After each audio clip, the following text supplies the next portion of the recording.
Yo! Ako si Zaki at eto na naman ang panibagong episode ng Zaki Reacts.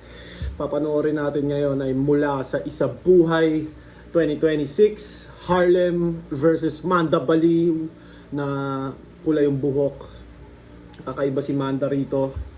Para siyang nag-rebrand ng alam mo yun, ng itsura niya. Si Harlem naman, sa pagkakaalam ko, gutom to dahil nung laban niya kay Goryo, di ba? A-game na A-game siya. So, we'll see kung ano mangyayari dito. Yeah, let's go. Shoutout sa Sabi kung suporta sa kanya. At kahit na panay advance, na late pa rin siya. Kaya ano sinasabi natin sa mga nalalate? Nanalo ng coin toss si Manda. Ina, ako hindi ka pa na-experience. Napak yun na ba ako nung dahil sa late? Hindi pa ata kasi ako responsible when it comes to time. Ano yung pinili niya ba una? Si Harlem. Pakinggan natin. Unang balat, second side 15. Harlem. Napakyo ako sa'yo! O, pukin ang ina ka! Kailangan ko bang magpalay para lang sa poster? Putang ina mo, maiangat ka! Freestyle lang yun. Amanda B? Balita ko! Pinsan mo daw yung alagang aso ni Cardi B. Malayong kamag-anak ka daw na matandang salamangkero na si Bobby D. Kasi ganito yung mga tipo na kalaro mo ng bata na tipong kakamot sa tumbong. Sabayaan mo yan. Tapos pag magbibibenta na kayo, yung pansit canton, buta kakamayin. Ang ina mo extra seasoning yan. Noong nakita Parang approach ni Harlem dito, approach ni Manda. Itong first ilang bars niya is comedy. Parang yung mga pinsan mo yung aso ni Cardi B. Parang ganun yung mga tipong sinasabi ni Manda Baliw eh. Parang ano ni Bobby D, kinakamoy yung pansit canton, inaamoy yung tumbong. Parang tinry niya i-reach yung level ng comedy ni Manda. Kasi ganun mag-joke si Manda eh. Feeling ko yun yung naisip niyang strategy. Like the first rhymes ng first round, tatry niyang paingayin para makapag-build up papunta sa bars. sa'yo ng doktor, sabi niya sa nanay mo, Mrs. Tang ilang mukha yan. Kung talaga na yung tatay mo, putay sa aswap kita sa gulaman. Sa ganito yung mga tipo ng itsura na kahit di kayo na puta, nakakagigil. Kahit mahal ngayon ng crudo, yung tricycle mo, sarap kargahan ng diesel. Yung mga one-dimensional rapper na tulad mo, na patawa lang ang kaya, di kaya maging serious, ikaw lang bukod tangin, pagiging pangit, pinagpapasalamat ko pa kay Papa Jesus. Kasi tangin, na tulad mo, na patawa lang ang kaya, di kaya maging serious, Serious. ikaw lang bukod tangin, pagiging pangit, pinagpapasalamat ko pa kay Papa Jesus. Kasi, sanginan to kasi hindi ka pangit, tas skill set mo the same, mawawalan ka ng dating at impact. Isa buhay to. At yung mga style mo, nakaw sa internet at di original. Takila random shit na katarantaduhan, tas i-rhyme. Alam niyo na mahirap gayan sa style nito ni Tarantado. Eh di wala nang iba, kundi kundi yung putang ina ang pagmumukha mo. Kasi siya daw ang bagong joker ng liga. Newsball na Saldo. We, talaga? Tangina, basta rhyme na nag-evolve, bars na basta pangit, nakaka-lactrip na. Ang ina, newsful na sa ito ang puta. Di yan dapat sa'yo ang binansag. Alam mo ano mas bagay sa'yo, ha? Andy G na di nag-drugs. Si isa ka lang one-trick pony na malala pa na Parang iba yung delivery ni Harlem dito. Para siyang bumalik sa dati niyang delivery. Pero kung ginamit niya yung kagaya ng delivery niya kay Goryo, feeling ko mas may impact eh. Tingnan mo. Bukod sa dry talaga yung second sight 15, mahirap silang kilitiin. Isa din yun sa naging error ko nung second sight 15. Nahirapan akong kilitiin sila. Dati kasi parang 'di ba, laban namin ni 30, may mga ganong rebat ako pumapasok eh. Pero nung kay Ban, sablay talaga. Bukod sa dry yung tao, sablay din yung rebat. So mahirap talaga silang kilitiin. Like pahiyawin. Mga leon sa gubat. Isabuhay ito at yung skill set mo, mas bagay yan dalhin dun sa set ng Cool Pals. Kasi anong paki ko sa estilo mong komedya na pa one line. Anong silbi niyan? Kung yung estilo ko, patalon-talon ng timeline. Ilang komedyante na na-encounter ko. Kaya sa style mo, I'm not hardly surprised. Nanggaling na ako sa irang yan at alam ko pang counter dyan by. Papakita ko sa iyo paano pumuntos gamit powerful written. Sa tulad kong heater, kulang tower o healer. Mamili ka kung ikay magiging powder o thin air. Kahit gutom ka, di mo ko madedebawer, Doombringer. Doombringer, kamukha nga ni Manda yun si Doombringer, no? Yung picture ni Doombringer sa Dota 1, kamukha ni Manda talaga yung shape ng mukha. Doombringer ang puta. Sakto sa mga nagdodota dyan. Ano ba skill ni Doom?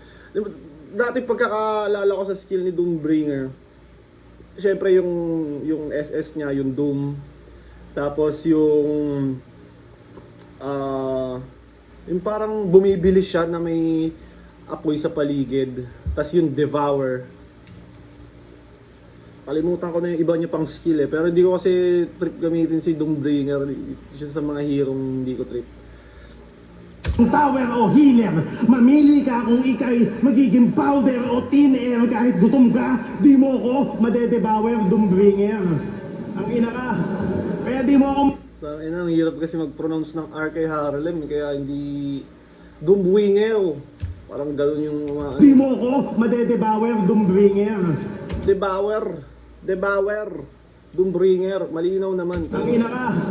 Kaya di mo ako mauulol kahit na alam ko malakas ka man trash talk. At di mo ako mapapaikot ng mga jokes mo kahit kamukha mo si Balmond.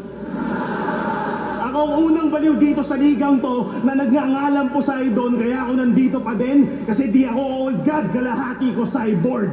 Ako si Harlem T-1000, pero ngayon ako magiging Terminator. Napupuksa sa MC na pagmumukha, mukhang hulma sa isang predator. Ganto itsura, pag sa gitna ng daan, nasunugan kayo bigla ng radiator. Dito simula ng kaharian ng kabaliwan mo, ito'y comeback story ng gladiator. Kasi matagal na akong underdog sa ligang to. Wala akong pake kung ikaw lang lemado. Kaya ko gawin yung mga ginagawa mo, pero di mo kaya gawin yung mga ginagawa ko. Kung undercard tong laban natin, pwede mo pa ako mahigitan sa tenga ng mga tao, kaso isa buhay ito. Ngayon pakita mo sa akin ano pang kaya mong gawin dito sa entablado. 2 minutes. Tinabig sa dibdib. 2 minutes! 3 minutes and 20 seconds. 2 minutes! Taina.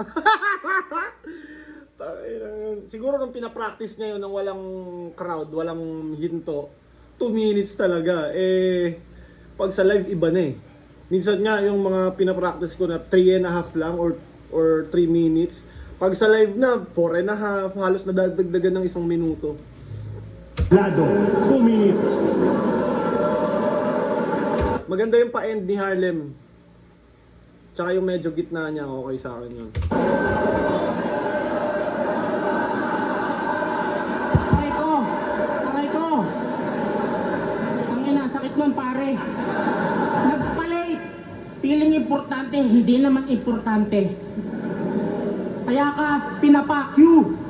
Maliligo ka na lang kasi, pati bigote mo, iyo pang sina-shampoo. Siya si Harlem. First 14 seconds, may reaction na kagad si Manda. Ganun, ako nakalaban ko si Manda, and isa sa nakakainis kay Manda kasi parang sobrang simple lang talaga ng sinasabi niyang pang-aasar, pero grabe yung reaction ng tao. Kaya parang lalo kang maro-roast sa gitna na parang tanginan to, pinagtitripan ako. Tapos parang ang babaw lang ng jokes niya pero effective. Sobrang effective. Isa sa mga MC nauna dito. Kada laban niya inaabangan magretiro. Isang veteranong tanga na hindi nire-respeto. Pioneer sa flip-top na pag nagrarap, tamang kwento. Mga kasabayan mo, halos lahat umasenso, ikaw walang napala. Hanggang ngayon, nagko-call center pa rin at minumura ng mga client yung matanda at inaalila ng boss mong bakla. Sobrang simple lang, wala kang walang rhyme scheme eh. Basta kung ano yung punto niya, sasabihin niya yun. Tapos yung tono niya, yung image niya, yung tonality niya, yun yung nagpapa-effective kay Manda. Yo, way back 2010, wala pang 3GS. Meron ng Harlem na nakakainis. Pinapanood na kita dati, aaminin ko ngayon. Mga komento pa nga sa'yo, Harlem ang wak mo. Ako nag-comment nun. Real talk. Tayo na, Manda, ikaw pala yun, ha? Gago. Meron din, alam ko kay Mastafit ata yun sa Ahon 12. Parang, takay na, wala pa ako sa flip top na napapanood na kita, naiinis na ako sa'yo, parang ganun. Real talk lang, tol.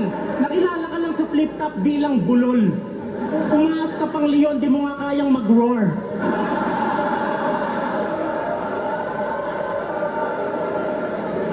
Wala nang setup, rektahan na to. Parang nag-chat ako sa tropa ko, wala nang kamustahan, pautang ako. Utang na mo! Walang fanbase, walang prime, wala na din kaibigan. Si Juan Tamad na nga lang best friend mo, iyo pang milisan, sabay kayong nag-addict, di ba? Tas nagbago ka, ikaw yung nang iwan. Tangina, buti na lang nagbago si Harlem, kundi, di ba? Tangina, hanggang ngayon nag-iisa buhay po. Manalo matalo man, at least, di ba, nandyan siya. Eh si Juan Lazy, wala na talaga eh. Hindi na nasalba si Juan Lazy. Bago ka, ikaw yung nang iwan. Pag ikaw pala yung nagbago, no, ikaw yung nang iwan, tangina. Kung tunay kang kaibigan, huwag ka magbago. Mag-addict tayo habang buhay. Fake friends. Ngayon, gusto mo siyang makabalik. Ang gawin mo, ganito. Malaki kita mo sa sugal, di ba? Si Juan Tamad, iparehab mo. Huwag mo sukuan, suportahan mo. Pilitin mong kumain. Hanggang sa sistema niya, di na makita yung bato. Parang senador natin. Ba't nag-isa buhay ka pa? Eh wala ka naman tsansa. Sayang yung slot, dapat binigay na lang kay Dodong Saipa. Oh, huwag kayong tumawa. Hindi yung joke. Kasi kung pagandahan ng linya, mas maganda yung kanyang stroke.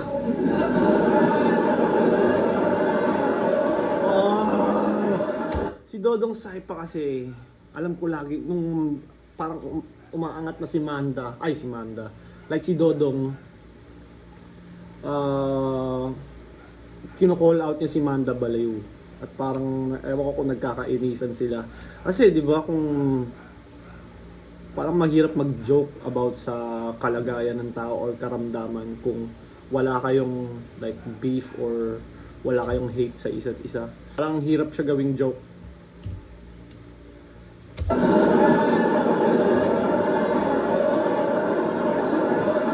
Yo! Ano bang laban nito ang maayos na naging? Yung laban mo kay Saint Luke, nag-reference ka ng Mariah Carey, tang ina mo, bading! Pag ako nag-carry,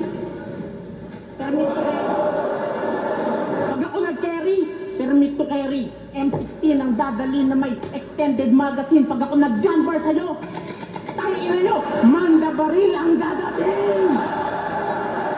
Ba talaga si Manda mag-perform? Di ba, tayo na. Pag ako nag-carry, license to carry. Manda Baril ang darating. Diba, sobrang para lang sa akin, sobrang simple lang. Wala nang halos ibang layer eh. Pero effective. Kahit nung pinapanood ko siya nung FRBL run nila ni Rafian, natawa kami ng tawa kay Manda talaga. Di namin maintindihan. Tapos pag pinapanood na namin sa video, wala kang simple lang talaga ng sinasabi ni Manda. Pero grabe siya magpatawa. Ibang level. Dead magazine, pag ako nag-gunbar sa'yo, tangina nyo, Manda Baril ang dadating! Okay na ako. Wala kang dating. Wala din branding. Kaya anong slant rhyme? Tamad ka lang mag-rhyming. Binaril pa yan. Ano slant rhyme? Tamad ka lang mag-rhyming. Pero ang purpose talaga ng slant rhyme, para lang sa akin, is maging mas malawak yung options mo sa pag-rhyme. Parang new rhymes naman. Kasi parang nung Kaya ko siya naisip na gawin lagi sa mga ano. Lagi ko napapanood kasi yung mga rapper, parang common na yung rhymes. Buhay, kulay, gulay, tunay, umay, di ba? Utak, sulat, ulap, bulak, tupak, puro ganun, parang predictable na. Tapos, paos, di ba? Parang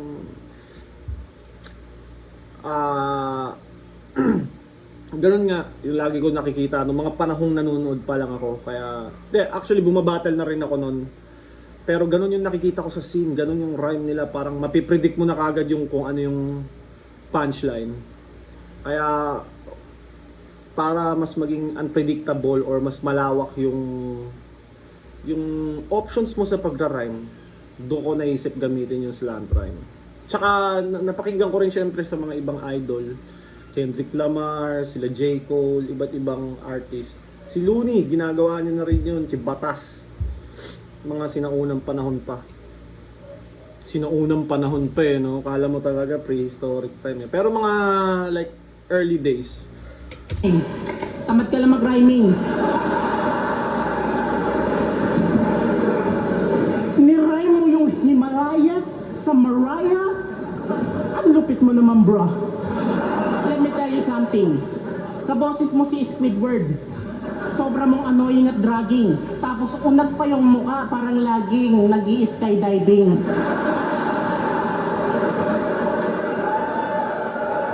Laging nag-skydiving. Panay Ingles! Walang pagmamahal sa wika itong malansang isda. Di makabayan kahit pangalan hango sa lugar sa ibang bansa.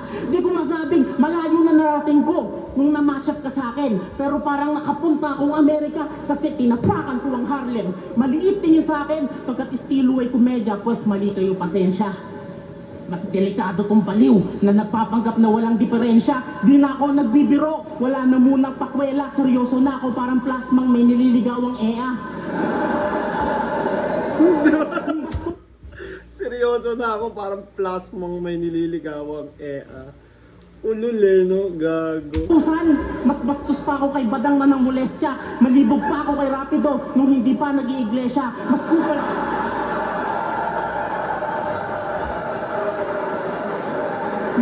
pa ako kay EJ na nagka-PTSD kahit medic lang naman sa gera. Mas gago pa ako kay Wantamad nung ninakawang kanya ng bisikleta. Odam! Mas gago pa ako kay Juan Tamad nung ninakawang kanya ng bisikleta. Iba na si Juan Tamad talaga. Nung may parang na-meet, pumunta siya sa akin nung ano eh.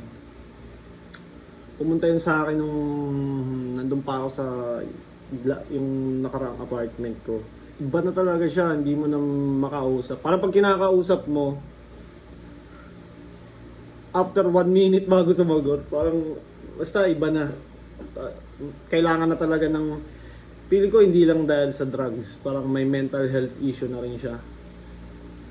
At ilang beses na eh, di ba? Ilang beses nang parang kino-content siya, may mga nakikita kong post minsan na warning about him. Tapos minsan may content naman na parang tutulong sa kanya, bibidyo-videohan siya. Pero kailangan dun yung seryosong ano talaga, like rehab. Talagang malalang rehab. Kaso dito sa Pilipinas, wala rin masyadong tutulong sa'yo, hahayaan ka lang eh. Kaya ganun. May din si Wanta, yung adik mong kaparehan na sumisinghot ng regla ng negra. Pupugutan sila ng ulo, ilalagay sa piso ngayon, tatangin ko kayo repa. Sino mukhang pera? Kapinapal! Nagdala pa ng baril si Gago! So brave! Talaga mga taga-Antipolo, no? Laging ready sa road rage. Ganda ng rebat na yun. Ano na mo? Regarding dun sa road rage, no, yung parang dalawang rider na matapang. Pinagbabaril sila nung ano eh, nung nakasasakyan eh. Ganun talaga pagka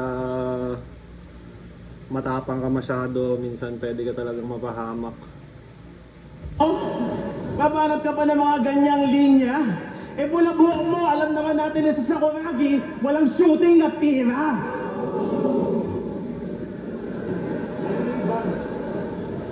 Sige na. Nakakatawa, lap team kayo, no? Okay, sulit ticket, hindi boring. Tangina nyo! Wala kayong magagawa pagkarap ako dito na nakakaantok kasi isa buhay to. Kaya ikaw, alam niyo ba? Second sight 15 na. Kaya kwento ako, tangina nyo. Alam niyo ba unang labang ko, ginanap ng second sight 1? Alam niyo, sino unang kalabang ko? Si Apex lang naman. So, eto na nga. Rick, kanina di ako nag-shoutout, kaya kung pwede, please, pakinat counted muna ta sa time ko ha, para quits. So ngayon, alam ko na balitaan nyo na lahat ang about sa issue na pinaka-latest. Na dahil daw sa pagpapasugal ko, kaya naban si Apex. Lilinawin ko lang, unang-una, nung laban nila ni Goryo, sa kanya ako nakataya. Tangina si Apex, hindi talaga matanggal yung pangalan sa flip top, no? Tinanggal na siya sa flip top pero yung pangalan niya nananatili doon. Parang every battle siya na nababanggit, lalo na kakatapos lang ng tuldok. Kahit doon sa accents, puro siya din eh. Puro siya din yung lagi siyang nababanggit doon every battle. So, feeling ko yung mga rapper, itong mga rapper, lahat ng mga nagbanggit sa kanya, kahit yung kinashernan na parang inaatake nila siya, hindi. Pinasikat nyo lang lalo si Apex. Kung gusto nyo siyang mawala, gusto nyo malako si Apex, huwag nyo banggitin. Eh binabanggit nyo, wala, pinapasikat nyo lalo. Si Arik, diba talagang hindi siya binabanggit, walang comment about him. Ganun. Pero yung mga ito, sila yung nagpapasikat kay Apex. So, kumbaga, nawalan nga si Pex ng flip top, relevant pa rin siya. Mataas pa rin numbers niya, parang ganun. Pangalawa, matagal nang may nagaganap na pustahan sa battle map, lingid sa kaalaman ng mga madla. Ngayon ng pandemic, katuwaan lang namin ng mga battle MC yun at kung may dayaan man na nagaganap, si Arik mismo unang susuway sa amin, kalalo kung nakikita niyang nakaka-apekto to sa resulta ng battle rap. Kaya yung mga sinasabi niyo about sa sugal, kaya yung mga sinasabi niyo about sa sugal, wala na yun, hindi naman ako sa doon, kaya pinakamaganda niyong gawin, mag-shut up na. Sigaya mo, di ka na nga nakakatulong, puta dumadagdag ka pa. Ba't ko naman gusto yun naman si Apex? Kung kinangina, batchmate kami. Kahit late ako ng ilang beses ng event, di ako mga baban sa ligang to kasi si Arik, classmate kami. Kaya ikaw mag-ingat ka sa mga sinasabi mo. Sanayan si Yuson na magban ng mga Nico. Ako, tigas mukha pa din. Nandito pa din kahit sanay din siya no, magban ng skitso. Hindi nyo alam, partner ko, pioneer batch ng mga bansaligang to, sir. Baka isunod kita kay Lawan Lazy, Laser A, Jeans, Japorms, pati kay Ponger. Ang inaka pero oo, mahilig talaga ako sumugal. Katunayan, rounds nga, sinusugal ko. Real talk, kung di ako sumugal sa'yo nunusunugan sa Pasig, makakating mo kaya yung kinalalagyan mo? Sa mga di nakakaalam, nung naglaban si Looney at Righteous One, ako nag-organize ng sunugan. Pagkalabas ng poster, nag-PM kagad to sa akin out of nowhere. Walang kaabog-abog, nilista ko siya kahit sa battle wala pa sa kanyang umo-order. Kaya kung may dapat kang sabihin sa pagpapasugal ko, yun ay dapat magpasalamat ka na lang. Kasi sumugal ako sa kakayahan mo kahit mukha kang 2013 na boss atan. Tangina, nakita ko kung paano mo ginapang upang maapakan ng entabladong 15 years ko nang tinutungtungan, kaso ang kinalulungkot ko lang yung isa buhay ran mo at yung battle rap career ni Toti, parehas kong matutuldukan. Pero sure ball naman, bibigyan ka pa din ng laban yan ni boss. Pero sa ngayon, kahit kumain ka ng pepeng may reglas ha, di ka tatagos. Kaya wag ako, di mo ako mapapaandar sa mga shit mo boy. I can fuck with your mind, para kang nasa casting couch ni Sigmund Freud. Kaya di porkit may baliw ka sa pangalan, sira ulo ka na. Tinanggal ko na nga yung baliw sa pangalan ko, sige tol, sayong-sayo na. Kasi ang tunay na baliw, di alam na baliw siya. Kaya tatanungin kita, sira ulo ka ba? Kasi kung panaginip mo, mag-champion ng iyong crazy ass, ngayon palang binabangungot ka na. Anong silbi ng mga biro mo sa taong humihiti mag-isa? Ramdam ko ngayon yung mga balahibo mo tumitindig kada hibla. Ito'y katawan mo na sa gitna ng bangungot, gumising sa paghiga. Kaso pagbangon mo kahit anong habol mo, di ka na muli pang hihinga. Kasi Hindi ka na muli pang hihinga. Kasi anong Manda B versus Harlem T? Tangina, makikipagbaliwan ka sa akin? I'll drive you crazy. Para bang pinilahan kita bigla sa kalye. Tas sabay labas ng 45, babagsakan talagang pang-gangster. Makikita niyo yung Manda sa 9 de Febrero na mukhang na drive-by sa street ng Harlem. 2 minutes. Mas maganda yung second round ni Harlem. Although, mas mahaba. 2 minutes daw. Parang, gusto ko yung parang maganda sana yung idea na nag-open up siya ng ako yung nagpasugal. Kaya nadamay si Apex. Tapos, napunta dun sa, kung hindi ako sumugal sa'yo nung kahit mukha kang boss ata na 2013. Ang ganda sana nung ng direction ng storyline. Parang kulang lang, parang ganun. Pero ang ganda nung kumpara sa round 1, tas meron pa nung Sigmund Freud punchline, gusto ko yun. Tingnan naman natin yung kay Manda. 2 minutes daw yun. Tagal nun eh. Ano mo, pre? Counted yung binanat counted ko. Manahimik ka, huwag ka nang paliwanag. Ano talaga yung Manda, no? Counted yung Ikaw yun. Parang tropa mo lang na parang tropa mo lang somewhere. Parang bawat barangay merong ka-personality ni Manda B na nakakatawa, Tagal nun eh. Tagal nun eh. Bawa ng hininga mo, pre. counted yung binanat counted ko. Manahimik ka, huwag ka nang paliwanag. Tangina, parang nung first, di ba, inampas ni Harlem, hindi siya gumante, like, hindi siya naging agresibo, parang hinayaan niya lang, tas ito pangalawa sumubat si Harlem, manahimik ka, pre. Nakakatawa si Manda hindi ko alam bakit. Pero nakakatawa Counted rin ko. sila. Manahimik ka, huwag ka nang paliwanag. Go. Check it. Sige. Harlem Baliw. Oh, yun ang una mong pangalan sa battle rap. Parehas tayong baliw. Pero ako yung mas tatatak sa isa buhay. Ikaw yung unang baliw na malalaglag. Alam nyo naman kapag baliw, sa Manda yan babagsak. Walang reaksyon ah. Hoy, pango! Yung ilong mo, boneless. Noong una kita ko dyan, kala ko doorbell. Masarap mo ilong press.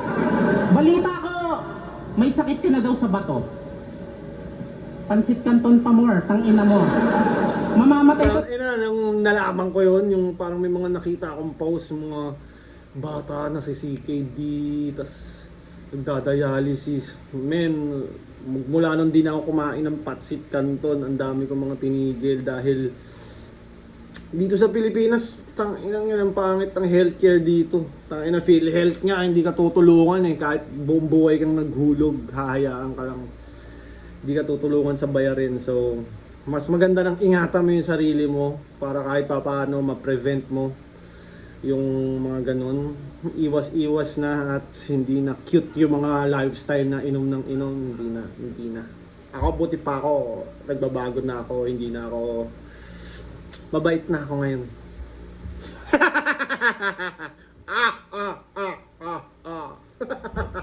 Napalalim, mamimiss ka namin. Galingan mo na pre, baka last battle mo na to. Naiintindihan kita kung bakit maaalat na food trick di mo matiis. Masarap naman talaga ang kanton, sabi ng tropa kong nagdadialysis. Ang angas-angas mo, hindi. Ang ina kasi, ginawa nilang normal sa Pilipinas na mag-almusal ng Pansit Canton, ng Lucky Me Noodles. Hindi dapat yun Dapat nga, parang once every 3 months ka lang makatikim ng ganung instant noodles Pero ginawa nila sa Pilipinas, ninormalize nila. Parang normal lang na kumain ng Pansit Canton, normal na kumain. So, parang yung mga Pilipino, ginagawa nilang on the regular yung regular kumain ng Pansit Canton, regular kumain ng noodles. So, yun, ang daming nabibiktima ng mga ganun. Ka naman pala healthy? Hirap ka na palang umihi? Tangalin, tanggal yung yabang mo pag may catheter ka na sa titi. Tangina yung laban nyo ni pistolero para kayong gago Sayang sa oras. Sa interview ang angas, sa battle nagkwentuhan. Ano yan, podcast? Ang boring ha? Shit! Sobrang awkward. Yung mga nanonood ng live, gusto ka i-pass forward. Ang lungkot mo mag-rap.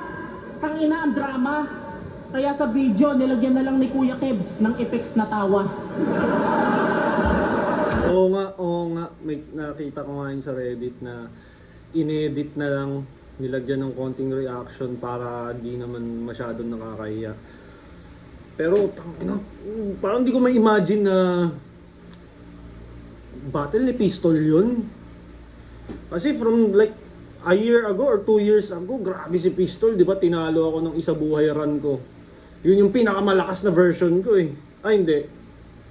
Unang ano ko ba yun? Unang sunugan run ko yun. Kumbaga yun yung mga panahon na gutom ako eh. Binadibag ako. Hindi naman binadibag pero na-overpower niya ako. Tapos sumali siya ng isa buhay. Pinagtripan niya lang halos lahat ng kasali. So 2-time champ si Pistol. Siguro baka burnout or like alam mo yun, pagod na, umay. Tangina minsan kasi nakakaumay din, puke ng inang yan. Mag-isip ka ng mag-isip ng bars, mag-isip ka ng mag-isip ng kamalian ng tao, mag-isip ka ng mag-isip ng angulo. Man, it's gonna drive you crazy. Hindi ka obra sa big stage. Pang small room ka lang. Kaya wag kang umastang Poseidon ka ng karagatan. Pang aquarium ka lang. Eh paano? Ang haba mag-set up, kaya tulog yung crowd. Ako, kaya kong pagkasyahin 10 angulo isang round. Na may rap skills, entertainment, kaya ko mag-all around. Parang birthday ng anak ni Arix, sinusulit ko lang bayad niya sa clown.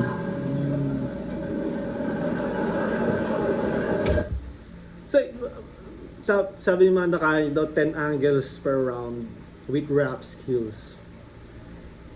Kayo ba, like, tingin nyo magiging effective yung 10 angles per round? Hindi ba siya magiging confusing or masyadong magulo? Sumali tayo ng Family Feud. Naalala mo ba yun?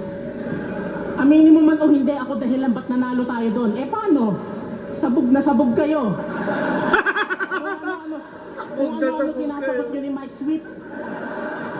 Yeah. Mike Sweet. Kung ano-ano sinasagot nyo ni Mike Sweet. Niyaya nyo pa akong mag-chonky sa guest room. Wala kayong pinipiling lugar, mga adik. Tinanong ka ni Ding Dong. Sabi, kung ako yung lolo mo at nanghihingi ako ng tulong, paano to buksan? Ano kaya ito? Ang sagot mo, chichirya? Tangina naman. Kaya ka nagkakasakit, kakapiatos mo yan. Hindi ba pwedeng jar or tulungang buksan, like something else, bakit chichirya, no? Pero pwede nga rin naman chichirya, pero may lolong kumakain ng chichirya, di ba? Parang may ganun pa bang lolo? Solid pagkakaibigan nyo ni Juan. Hindi ko expect matitibag kayo.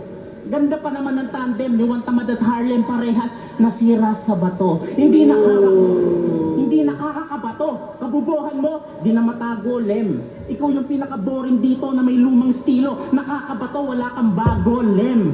Hindi ikaw yung adik na gusto kong makaenkwentro. Hindi ka naman henyo. Mas gusto ko yung isang adik na makaduelo, mas marami akong matututunan sa maestro. Kaya siya, boy, buti na lang natalo ka kay Hansel. Kung hindi ko matatanggap. Kumbaga sa sex, mas gusto ko sak na agad, wag na yung silaplap. Back to you, sapsap. Kala niya siguro, magaling siyang pumunto. Mag-i-storytelling, tas mag-i-English siya dulo. Kahit puro ka English, hindi sa akin tatagusto. Tatagtarin kita ng punches, mauuna magdugo ilong mo. Mas unpredictable tong Manda, pag sa entablado tumungtong to. Di mahulaan ang gagawin, parang biglang sinaksak ko si Pakundo. Kaya ko. Biglang sinaksak ko si Pakundo. Kaya ko. Kaya kitang patayin, gamit ko lang insulto. Kaya anong puro patawa? Mga patawa ko, puro. Ang last ni Manda W, no? Puta, dati pa naman. Kaya kung napanood niyo yung Manda W versus Raffian, yung dumugo yung bibig ni Raffian, tangina yung round ni Raffian, ang haba, tapos todo talaga, punong-puno talaga ng bars para matalo si Manda, para, alam mo yun, wala na kami masabi. Eh, hindi, rough yan talaga. Pero ang lakas ng jokes ni Manda nun. Matindi si... Mahirap talunin si Manda. Nakalaban ko rin siya, ganun yung pakiramdam pagkalaban mo si Manda, na parang lahat ng pinagsasabi mo mawawala ng sense dahil tatarantaduhin ka lang niya eh. Parang ganun eh. Di ba? Round 1 nandito, 2 pag ganyan, mamaya 3. Sinasabi ko sa mga one-dimensional na tanga. Ano talaga hindi magpapatawa eh, pukin ang ina ka. Sinasabi mo sa Family Feud, sa rounds pinagkakasya mo, batang ina. Ba't nung sinagot mo sa Family Feud, sa tricycle pinagkakasya mo, 5. Ilan to? ikaw dahilan, ba't tayo nanalo? Alam mo ba yung team effort? Ang ilan to ang puta. Tapos nakikismoke. Kayo ini-smoke mo naman. Malboro na mentol. Pok. Ang ina mo. Okay. Nakatawa na. Lap trip. Sulit ticket. Yay! Ang ina mo. Fuck you. Inang yan ang puta. Jokes. Sige. Alam ko, Amanda, madami kaming hanga sa'yo sa galing mo magpasaya ng tao.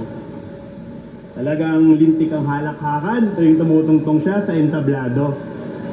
Para sa kasisiyan ng lahat, willing ka magnakaw ng mga material at idea.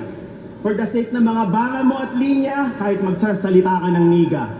Idadamay mo kahit pa mismo. Guilty ako dun sa pagsasalita ng niga. Abangan nyo!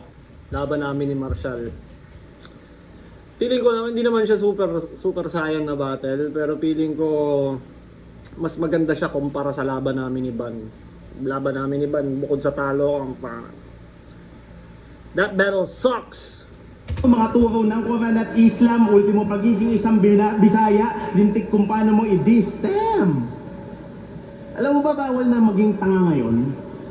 Parang yung utak ni tanga di updated sa mundo. Di porket battle rap to, pwede mo na sabihin lahat ng yung gusto. O sige, paano kung mag-click ng battle mo, unang beses na manonood pa lang? Tas nagkataon na Muslim na nakatira sa Mindanao, tas ang mapapanood ay ikaw. Ano naman, ang layo sa'yo. So piling niloko, safe. Biglang binigyan ka ni Arik ng battle sa Davao, anong gagawin mo ngayon, bobo face? Di no choice ka, battle ka ng pakusganay. Kaso lingid sa kaalaman mo na sa paglapag mo ay minanman at inabangan kanila mula sa airport hanggang sa pagdating mo sa hotel. Yung tipong bibili ka lang ng yosi sana tas bigla ka nilang dadamputin. Tas dadaling ka nila sa lugar sa gubat kung saan napakahigpit. Sabay butuali ka sa puno ng saging ng napakahigpit. Tas yung mga bunga ng saging isa-isa, ipapasak nila sa iyong puwet. Tapos tsaka nila gagambangin yung puno, tapos yung mga katas ibubukake sa yung bibig. Ang nakakapanghinayang lang sana di ka na binuk ni Arik ng ticket pabalik. You know what rhymes with si Harlem P? Laos na bro? Sabi ni Husky, 6 months ka na daw, di nagbabayad ng monthly fee sa toda nyo. Kaya paano naman kung sa toda nyo habang ikaw ay nakapila? May sumakay sa'yo, 3 niga. Nagtatanong magkano daw service mula Antipolo hanggang Nigeria. Di okay, sinakay mo yung dalawa sa loob. Tapos yung back ride mo, yung upo, ganto. Putangin na buong biyahe yung burat na katutok sa'yo. Kada lubak, putangin na para kang binabatuta sa lower back. Ina ka. Kaya let me explain to you real fast because you seem kinda slow. You better be ready for the repercussions because you reap what you sow. This is karma for your stupidity. King ina mo. Ba't ba ako nag-i-English? Next round na lang kasi di naman ako naiintindihan nito. Kaya saktang ina ka. Next round, galing-galingan mo. Alam mo, panalo no? Pero okay lang. Makipaglap triba nga dito sa tanga. Wala akong pakialam. Basta i-align mo ang iyong panga. Kaya Amanda, sa mga tulad mong nagtatanong kung ba't nandito pa ako, kahit makailang talo, di ako nawawala sa ikot, I'm still here mga gago. Kasi papunta ka pa lang, pabalik na ako, Amanda, pabuang ka pa lang, puta, pagaling na ako. Kasi ano silbi ng mga Kasi alam ko naging stepping stone mo ang comedy. Kaya kanila hinahangaan. Pero mas bibilib ako sa'yo kung mapapatawa mo kami nang wala kang ibang tao na tinatapakan. Nandito ako para sa isang bagay lang at yun ay isang bagay lamang di ko na kailangan sabihin pa. Basta masasabi ko lang this year lahat ng babangga magigiba. Kaya Amanda, ikaw na bahala kung sa kanan o kaliwa, kung sa likod o sa gitna. Better luck next year, putang ina mo, pwede ka nang bumaba. 2 minutes. 2 minutes ang muda, 4 minutes. Yo! Ayos ba tayo dyan? Takot daw ako sa Bisaya. Ewan ko, mas bumaba yung energy ni Harlem sa third. Eh di wow! Enigma, set mo, Manda B versus Sak sa Davao! Ano bang magandang nagawa mo sa liga? Wala akong makita. Bagkus, nagpalaganap pa ng sugal na pwede nating ikasira. Kung sino pa yung wak at lameness, sila pa yung pasaway in fairness. Kundi dahil dyan sa pasugal mo, hindi sana naban at makikita pa sana nating lumaban. Si Snatch. Teka lang. Snatch. Isa kayo ni Apex sa unang batch. Una mo siyang laban, una mo ding panalo. Sa nagdaang panahon, mas umangat ang Apex kaysa sa'yo at mas tiningala ng tao. Sa isang iglap, nagkaroon ng senaryo. Pustahang pinalaganap mo na di na kontrolado. Dahil sa pinauso mong sugal, ito resulta ng ginawa mo. Inaway niya si Amo, ngayon tablado ng makasampa ng entablado. Siya ang una mong panalo, ikaw din pala dahilan ng huli niyang talo.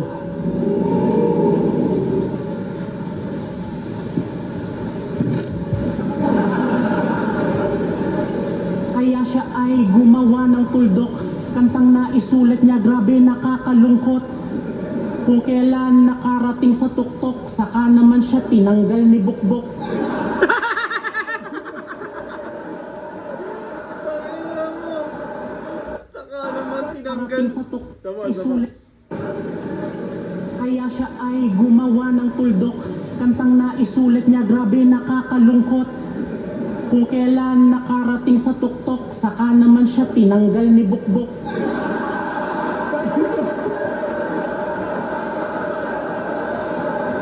Gago. Dahil sa pustahang ikaw nag-udyok, pinauwi nung anib, kaya siya ay nagmukmok. Kung kailan nakarating sa tuktok, wag na nga, baka ako'y masuntok. Dama mo, bawat linya ko, parang nakipaghalikan sa bingot. Papa. Wala pa. Grabe talaga yung charisma ni Manda, no? Tang-inang yan.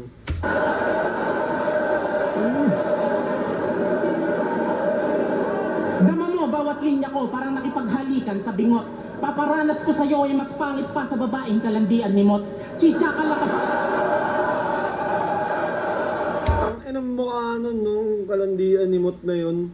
Like, tang-ina, kaya mahirap yung mga cloud chaser na babae. Parang, kunyari nilalandi sila, parang, uy, tangina, nilalandi ako. Feel na feel nila, di nila alam. Gusto lang tirahin, no? Chicha ka lang kay Manda, fish cracker lang tong karpa. Matapos kitang kulutanin, di ka na maaalala. Wala na. Body pag si Harlem, lalo na sa third. Parang nagte-take over na si Manda sa third. May bilid sa'yo, nagsasayang ka lang ng tinta. Sa panahon ng AI, sanay na kaming makakita ng nagsasalitang ulam na isda. Sawa na kami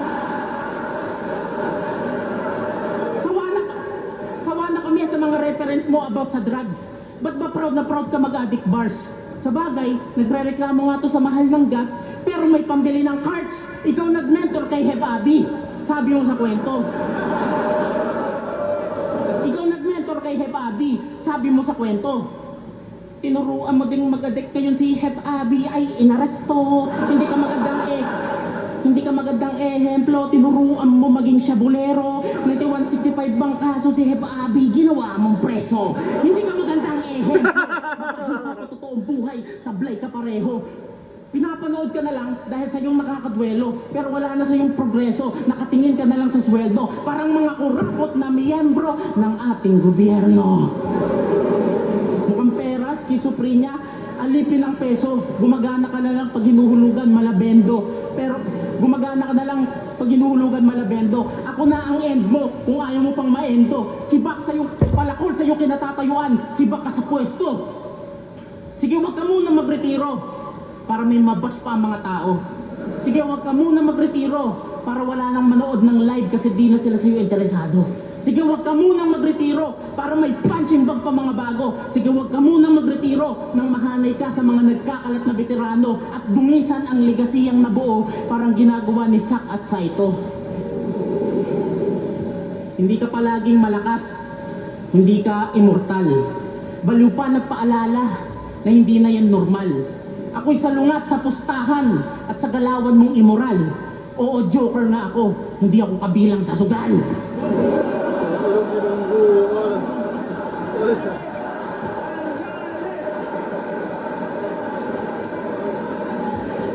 Side 15, Harlem vs. Manda Baliw. Para sa Isa Buhay Tournament, mag-iayos 1 beses para sa... Ayan, no. Parang sa round 2 ang pinaka nakasabay si Harlem, pinakadikit na round. Samantalang kay Manda, round 1, round 2, round 3, buhay na buhay yung crowd. Kay Harlem sa round 2 lang siya medyo nakadikit. Siyempre, tayo na. Veterans na komedyante itong si Manda, kaya mahirap siyang talunin. Kailangan sa kanya, papalagbagin mo talaga, alam mo yun, hindi siya... Kailangan siya, sasaktan mo eh. Uugain mo din siya eh.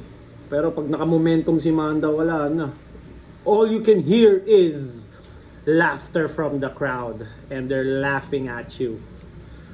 Ganun ang mangyayari sa'yo pag hindi mo na nullify si Manda B. Magiging ano ka, katatawanan ka sa gitna. Ano lang pareho? Ang bata ng Urado, 5-0, advancing sa tournament. Mag-iay tayo lahat para kay Manda Baliw. Magaling si Manda, malakas si Manda Baliw. Anyways, ang susunod na mapapanood natin, Sak Maestro versus Manda Baliw. Damn! Kailan nga ba? July 4 ba? Doon din ba gaganapin yung ano? Excited ako mapanood tong mga isabuhay na to. At feeling ko baka si Shea ulit mag-champion dahil iba si Shea. Iba si Shea. Feeling ko lang, or posibleng Sak o baka Raf yan. Baka Manda. Tangina, baka biglang alam mo yun, tangina, di mo masabi yung style ni Manda eh. Tangina, parang o ganito na lang. Sunod na kalaban ni Manda B si Sak. Tingin nyo ba kayang kengkoy ni Manda si Sak? Pwede, di ba? Pwede. Pwede niyang magawa. Lalo na't inconsistent si Sak, di mo alam kung preparado o hindi. Kaya pwedeng makengkoy niya si Sak. O sino pa? Poison. Malakas si Poison pero kaya rin ni Manda. Di ba? Kaya pa rin ni Manda. Pwede niya pa rin ma-upset yun. So, we never know kung ano pwede mangyari at sino talaga ang magcha-champion. Kaya exciting tong isabuhay na to. Excited ako sa tournament at sana in the next few years makapagganto ulit ako, makapag-isabuhay ako dahil exciting to para sa akin at gusto ko rin makuha yung title in the future. Anyways, wala na akong masabi. Shout out Floodway Hustlers, Baby Jack Apparel at Crown Manila. Syempre Flip Top Battles, excited ako palagi sa mga nire-release nyo syempre. At excited na akong makabawi ulit sa Flip Top naman. Yeah! Dito na lang muna. Maraming salamat. Palagi niyong tatandaan, I love you all.